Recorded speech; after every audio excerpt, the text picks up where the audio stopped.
জয় গৌর, জয় রাধে, জয় গুরুদেব। সকল গৌর অনুরাগী ভক্তবৃন্দের শ্রীচরণে কোটি কোটি দণ্ডবত প্রণাম। অজয় নদীর ধারে কেন্দ্রবিন্দু গ্রামে সারা জীবন বিবাহ না করে ত্যাগ বৈরাগ্যের দ্বারা ডেকে চলেছেন ভগবান শ্রীকৃষ্ণকে।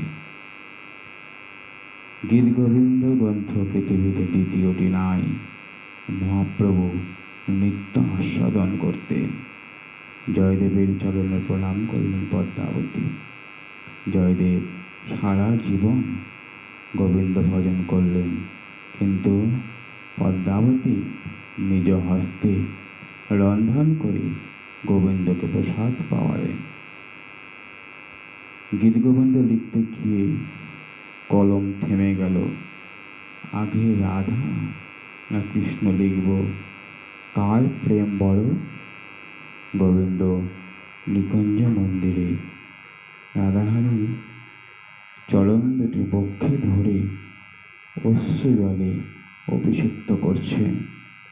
রাধারানীর চরণ শুধু বক্ষে নয়, মস্তকেও ধারণ করে কলম থেমে যাচ্ছে।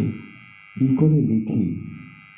তমসি মম জীবনম, তমসি মম ভূষণম, তমসি মম জলাদি নিগম নিমগ্নম, সরখণ্ডলং মণ্ডলং দেহি পদপল্লবমুদারম। তুমি আমার জীবন, তুমি আমার ভূষণ, তুমি আমার জীবনের জীবন। তোমার চরণ কমল পল্লব আমার মস্তকে দাও। তখন জয়দেব গেলেন গঙ্গা স্নানে। স্বয়ং গোবিন্দ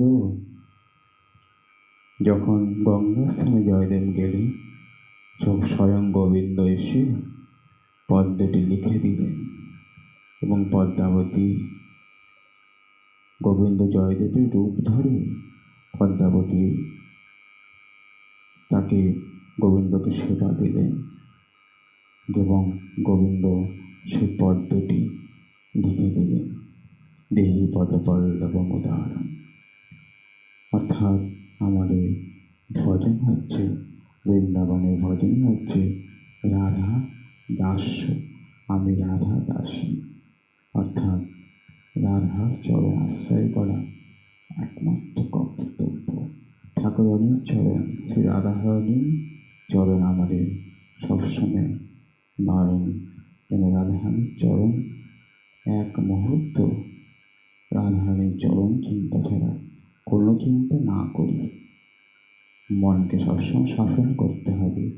মন চলো নিজ নিকেতনে। মন তুমি সবসময় রাধারানীর চরণ চিন্তা করো। জয় রাধে, জয় গৌর সুন্দর, জয় গুরুদেব।